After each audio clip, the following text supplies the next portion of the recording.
لکڑی کی طرح کھڑے ہوتے تھے نماز میں. اس کے بعد وہ مجھے کہا کرتے تھے مولوی صاحب نماز نہیں پڑھی جاندی کی کرا, اور یہ کہہ کر رونے لگ جاتے تھے. میں نے تو کسی کو نہیں اس طرح روتے دیکھا. مدرسے کے کتنے طلبہ سے واسطہ رہتا ہے, تبلیغ والوں سے واسطہ رہتا ہے, علماء سے, صوفیاء سے واسطہ رہتا ہے. کسی کو یہ بے قرار ہوتے نہیں دیکھا کہ ہائے میری نماز اچھی نہیں ہے. اپنی نماز پہ مطمئن, تہجد پہ مطمئن, نفلوں پہ مطمئن, بے قرار کوئی نہیں کہ یا اللہ میں اللہ اکبر کہتا ہوں تو مجھے یاد ہی نہیں آتا, یا اللہ میں کیا کروں.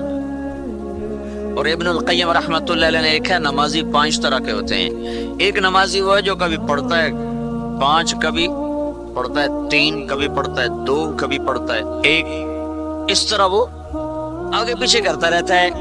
یہ قیامت کے دن جہنم میں جائے گا, یہ معذب ہے. دوسرا نمازی وہ ہے جو پڑھتا تو پابندی سے ہے لیکن بالکل جانور کی طرح ہے, جسے کچھ نہیں پتا کہ میں کہاں کھڑا ہوں, بس اللہ اکبر اور ٹیپ چلاتا ہے. اور جب ٹیپ سلام پہ ختم ہوتی ہے تو جوتا جھاڑ کے وہ دکان کو, گھر کو بھاگتا چلا جاتا ہے.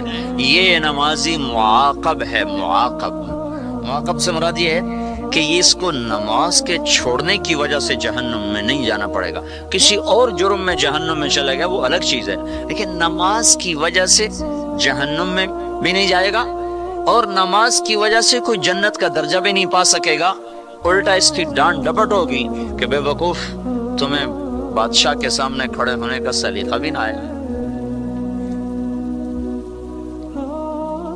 تیسرا نمازی وہ ہے کہ جب وہ نماز شروع کرتا ہے تو کوشش کرتا ہے کہ اللہ کے سامنے کھڑا رہوں, پر کبھی اللہ کے سامنے, کبھی گھر کے سامنے, کبھی اللہ یاد آیا, اور کبھی دکان یاد آئی, کبھی اللہ یاد آیا, اور کبھی نفس کی بھول بھلائیوں میں گم ہوا. یہ کوشش کرتا رہا, کبھی ادھیڑ کبھی بن, کبھی ادھیڑ کبھی بن, کبھی گرانا کبھی اٹھانا. یہ معاف کر دیا جائے گا, معفو عنہ. اچھا بھائی چلو ٹھیک ہے, پاس کر دو, ٹھیک ہے, کچھ نہ کہو, کوشش کرتا رہا. چوتھا درجہ ہے نماز کا, جو وہ کہتا ہے اللہ اکبر تو بس پھر نماز ہوتی ہے اور وہ ہوتا ہے اور اس میں کوئی دوسرا داخل نہیں ہو سکتا. یہ ہے نمازی اللہ کے دربار میں. یہ وہ نمازی ہے جس کی نماز اس کو اللہ سے سب کچھ دلوانے کا سبب اور ذریعہ ہے. جو کہتے ہیں نماز اللہ کے خزانوں کی چابی ہے, یہ میری آپ والی نماز نہیں. یہ اس لیے بہت سے لوگ کہتے ہیں ہم نے تو بڑی ٹکریں ماری, ہمارا تو کچھ بھی نہیں بنا, بڑے نفل پڑے, بڑی صلاۃ حاجت پڑی, ہمارا تو کچھ بھی نہیں بنا. کیوں نہیں بنا؟ چابی میں چابی غلط استعمال ہو رہی. چابی بنائی تو ہے پر پوری نہیں ہے, خراب ہے. کہو اللہ اکبر اور اس کے بعد کٹ جاؤ سب سے, پھر گلا کرو کہ یا اللہ میری تو سن رہی کوئی نہیں. جو یہاں تک پہنچے گا اس پر تو اللہ تعالیٰ کے غیب کے دروازے کھولیں گے. یہ دنیا اور آخرت میں اجر پانے والا نمازی ہے. 5واں درجہ اس سے بھی اعلیٰ ہے. وہ کون ہے؟ وہ لوگ ہیں جو اپنی نماز سے لذت اٹھاتے ہیں, اپنی نماز سے لذت اٹھاتے ہیں, جس کو اللہ کے نبی نے قرار دیا یہ مقربین, خاص وی آئی پی لوگوں کی نماز. وہ کیا ہے؟ وہ اللہ کے نبی نے فرمایا جعلت قرۃ عینی فی الصلاۃ, میری آنکھوں کی ٹھنڈک نماز ہے. آنکھوں کی ٹھنڈک نماز بن جائے. جو میں نے زندگی میں 2 آدمی دیکھے نماز پڑھتے ہوئے, اتنے زندگی گزری تبلیغ میں صرف 2 آدمیوں کو نماز پڑھتے دیکھا ہے. کون سی؟ یہ 5ویں مسجد تو سارے تبلیغ والے نمازی. 2 آدمی جن کی نماز ان کی آنکھوں کی ٹھنڈک تھی. ایک مفتی زین العابدین صاحب رحمۃ اللہ علیہ, وہ بھی چلے گئے. ایک مولانا سعید خان صاحب رحمۃ اللہ علیہ, وہ بھی چلے گئے. مرض الموت میں تھے مولانا سعید خان صاحب رحمۃ اللہ علیہ. تو میں یہاں سے پہنچا ہوں ان کے زیارت کے لیے. میرا بھائی بھی میرے ساتھ تھا, ڈاکٹر ہے.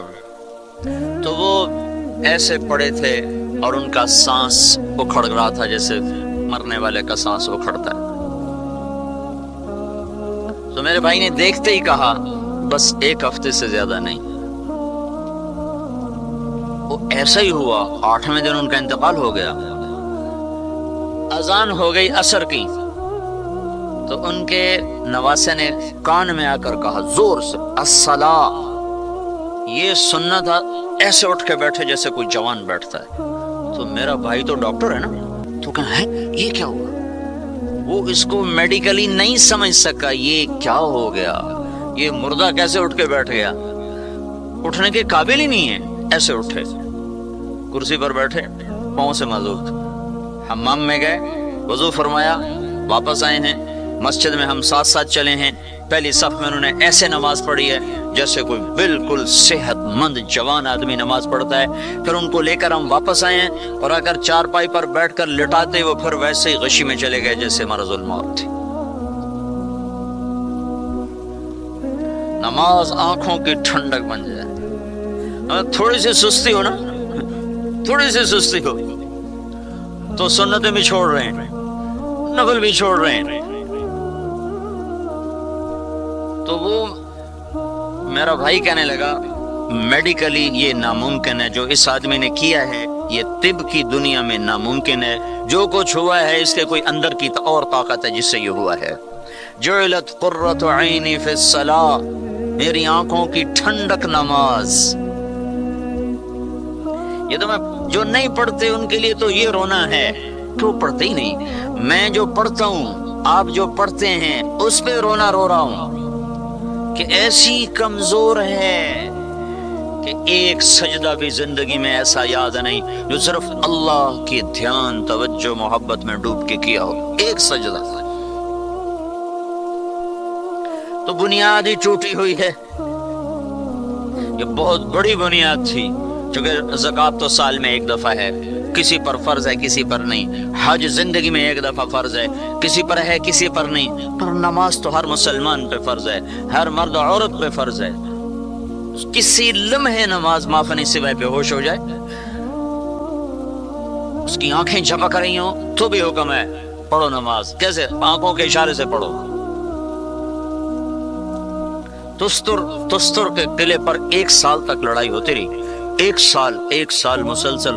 جو ہرمزان جو حضرت عمر کے دور میں مسلمان ہوا تھا, 1 سال ہزاروں اس میں نوجوان شہید ہوئے. اور ایک رات موقع ملا پورے 1 سال کے بعد, تو کمندیں ڈال کے چڑھے ہیں تو نماز کا وقت داخل ہوتا. حضرت انس فرماتے ہیں کہ ہم نے کمندوں پہ لٹ کے نماز پڑھی, نماز نہیں چھوڑی. اندر میں اتر گئی تھی اس کی حلاوت اور اس کے مٹھاس. ابو ریحانہ ایک صحابی ہیں رضی اللہ تعالیٰ عنہ, وہ سفر سے واپس آئے تو رات کو بیوی کے پاس آئے ہیں. اب خلوت ہے, میاں بیوی ہیں, وہ بوڑھے نہیں ہیں, وہ بیمار نہیں ہیں, دونوں کو ایک دوسرے سے ملاقات کا شوق ہے. کہنے لگے 2 نفل پڑھ لوں پھر بیٹھتا ہوں. 2 نفل پڑھ لو, اللہ اکبر. 2 نفل جو شروع ہوئے, فجر کی اذان ہو گئی, 2 نفل نہیں ختم ہوئے. اذان پہ جا کر اس بندے نے سلام پھیرا تو ان کی بیوی نے غصے میں آ گیا, کہا ابو ریحانہ مجھے اتنا تھکایا تم نے, ساری رات اکھیوں میں کاٹ دی میں نے, میرا کوئی حق نہیں تھا, اللہ نے میرا حق بنایا ہے. کہا تھا لیکن اللہ کی قسم میں بھول گیا. قسم کا کہنا میں بھول گیا. اتق اللہ, اللہ سے ڈرو. کیا کہہ رہے ہو؟ خلوت میں ایک کمرے میں کیسے بھول گئے ہو؟ ادھر تو چلے میں نہیں بھولتی ہیں, جماعت میں نکلے ہوئے اب تو ٹیلی فون ساتھ ہوتے ہیں. ہیلو کیا حال ہے, کیا پکایا ہے, کیا کھا رہی ہو, آ رہا ہوں بس آ رہا ہوں. تو چلے میں نہیں بھولتی ہیں, اور وہ اندر کمرے میں کہہ رہے مجھے یاد نہیں رہا. فرمانے لگے, وہ کہنے لگی کیا کہہ رہے ہو؟ کہنے لگے جب میں نے نماز کی نیت باندھی اور میں نے قرآن پڑھنا شروع کیا تو میرے سامنے اس طرح جنت اور جہنم آئی ہیں کہ مجھے اپنا بھی ہوش نہیں رہا. جعلت قرۃ عینی فی الصلاۃ, میری آنکھوں کی ٹھنڈک نماز. نماز پڑھنے والے کبھی پریشان نہیں ہوتے کہ یا اللہ نہیں پڑھی جاتی جیسے تو چاہتا ہے, میں کیا کروں. یہ بنیاد بتا رہا ہوں, تو بنیاد ہی ٹوٹی ہوئی ہے. اس معاشرے پر کوئی یہ کہے کہ ہمیں حکومت دو, ہم اسلام قائم کر دیں گے, یہ بڑی بچوں والی بات ہے, بڑی بچوں والی بات ہے, بڑی نادانی والی بات ہے.